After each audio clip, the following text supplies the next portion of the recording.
नमस्कार। जय हिंद, जय भारत, जय श्री राम। मैं वीरेंद्र कुमार अधिवक्ता और आप सभी YouTube के दर्शकों श्रोताओं को YouTube के इस चैनल रियल नॉलेज पर स्वागत है। और आज मैं पुनः आप लोगों के समक्ष इस चैनल पर अपना कुछ संक्षिप्त विचार मंतव्य लेकर हाजिर हूँ। तो जैसा कि आप सब जानते हैं कि आज 25 दिसंबर हम पूरे भारतवर्ष में, पूरी दुनिया में क्रिसमस का त्यौहार मना रहे हैं। यह क्रिसमस का त्यौहार प्रभु ईसा का जन्म दिवस के रूप में मनाया जाता है और आज हम पूरे विश्व में आज क्रिसमस मना रहे हैं, प्रभु ईसा का जन्म दिवस मना रहे हैं। तो इस शुभ अवसर पर मैं समस्त देशवासियों को, इस रियल नॉलेज चैनल के सभी दर्शकों को, श्रोताओं को हार्दिक शुभकामना व्यक्त करना चाहूँगा। तो सभी को इस रियल नॉलेज चैनल की ओर से हार्दिक शुभकामनाएं, ढेर सारी शुभकामनाएं। और आज मैं ईसा मसीह से जुड़े हुए प्रसंग पर बात करूँगा। ईसा मसीह के बारे में कुछ संक्षिप्त बात करूँगा। बातें अति संक्षिप्त होगी परंतु सार गर्भित होगी। तो आप पूरी वीडियो को ध्यान से सुनने का प्रयास कीजिएगा और बात को समझने का प्रयास कीजिएगा। कहा जाता है कि ईसा का जन्म आज से 2300 वर्ष पहले था। कुछ लोग ऐसे मानते हैं। फिर आज के युग में ईसा का चर्चा क्या उचित है? मैं कहूँगा कि ईसा आज भी प्रासंगिक हैं और समाज मूलभूत रूप से आज भी वैसा ही है जैसा बीते युगों में हुआ करता था। समाज का गठन व्यक्ति से होता है, व्यक्ति जैसा है समाज वैसा ही है। समाज को समझने के लिए व्यक्ति को समझना जरूरी है। मूलभूत रूप से व्यक्ति आज भी वैसा ही है जैसा बीते समय में, बीते युगों में हुआ करता था। केवल परिवर्तन बाहरी रूपों में होता है, बाहर के स्वरूप में होता है, केवल दिखावा वाला रूप में होता है। मूलभूत रूप से वैसा ही है। तो ईसा आज भी प्रासंगिक हैं। ईसा की हत्या भीड़ ने की थी। ईसा की हत्या भीड़ ने की थी। कुछ अविवेकी लोगों की जमात ने की थी। कुछ बहुसंख्यक अविवेकी लोगों की जमात ने ईसा की हत्या की। ईसा की हत्या इन लोगों की नासमझी और गलतफहमी ने की।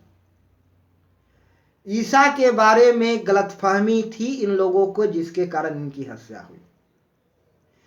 ईसा दरअसल इनके विरोधी न रहे, फिर भी इनकी हत्या हुई गलतफहमी में। ईसा पर अभियोग लगाए गए कि ये धर्म विरोधी बातें कर रहे हैं, लोगों को भड़का रहे हैं पथ से और शासन के खिलाफ बगावत पैदा कर रहे हैं, शासन के खिलाफ लोगों को भड़का रहे हैं।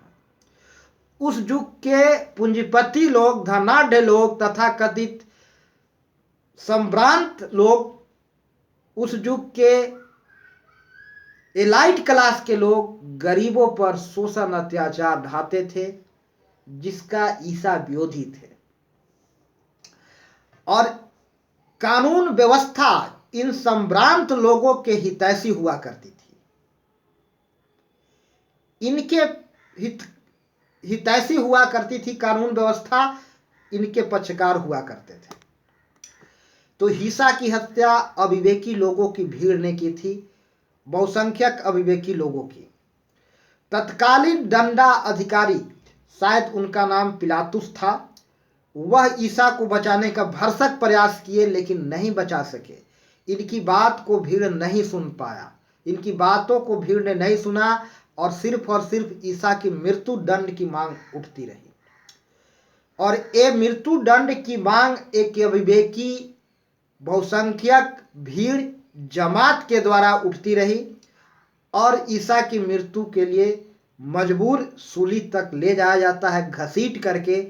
वहां भी उस समय के दंडाधिकारी कहता है कि आज पर्व का दिन है और हमारा देश में यह परंपरा है कि किसी एक अपराधी को माफ कर देना है इस पर्व के दिन में। तो आज के लिए जो तिथि तय हुआ है मृत्यु दंड का, इसमें 2 अपराधी थे, एक ईसा और उस समय का एक दुर्दांत अपराधी जिसका नाम मुझे शायद अभी फिलहाल याद नहीं। वो दोनों में से किसी एक को माफ करना था। भीड़ ने कहा कि ईसा को मृत्यु दंड दिया जाए और उस अपराधी को माफ कर दिया जाए। ईसा को इस अविवेकी भीड़ और जमात ने मृत्यु दंड दिया और यह उनकी गलतफहमी का परिणाम था। देखिए, किसी भी युग में, किसी भी शासन व्यवस्था में राजा और आज के प्रजातांत्रिक युग में, प्रजातांत्रिक समाज में, प्रजातांत्रिक शासन व्यवस्था में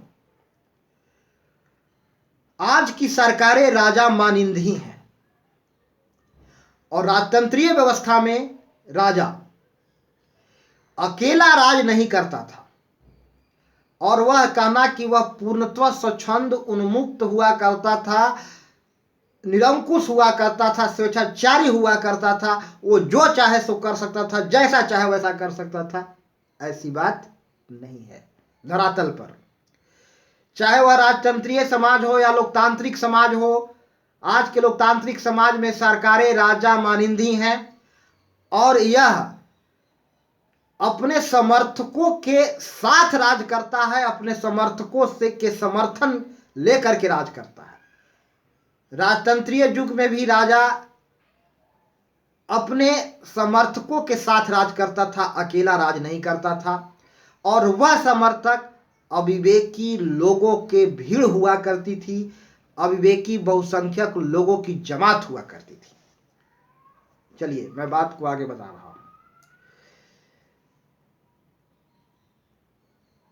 उस समय के दंडाधिकारी, उस समय की दंडाधिकारी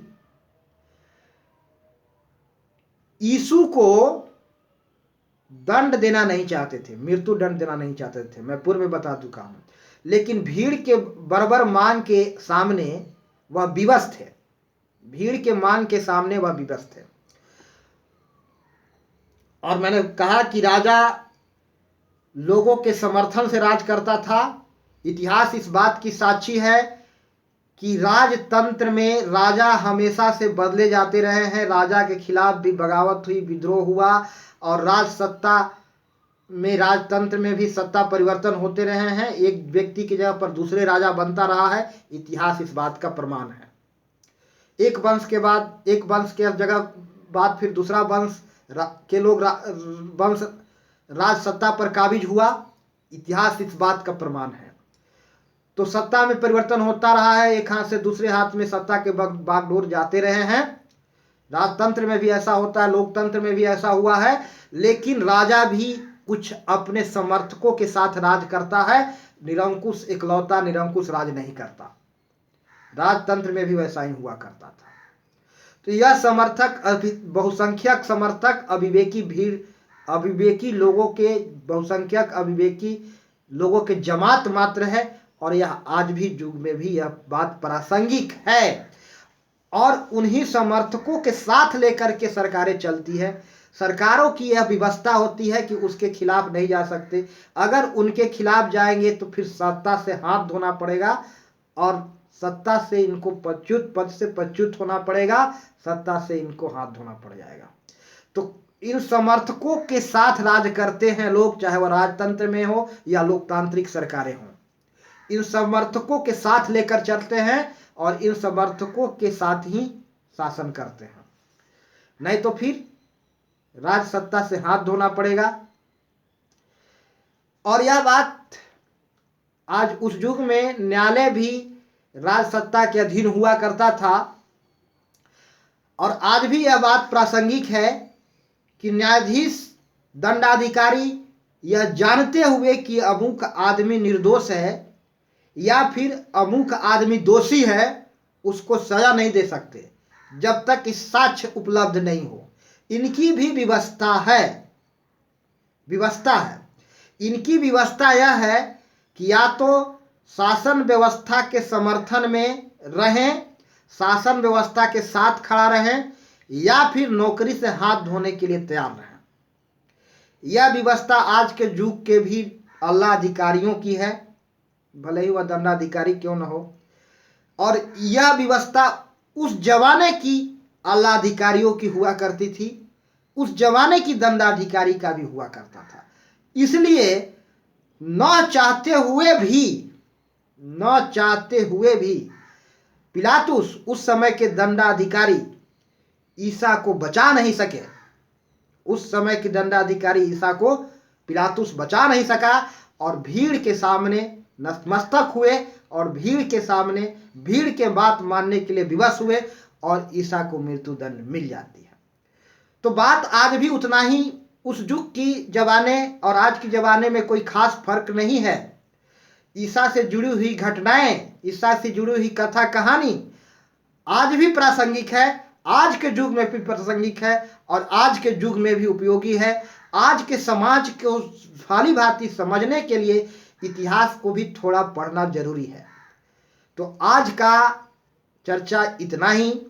मैं अपनी वाणी को यहीं विराम दूंगा और दर्शकों से मेरा गुजारिश होगा कि इन तमाम बातों पर मैं अक्सर आने वाले दिन में भी चर्चा लेकर के हाजिर होऊंगा इस चैनल पर।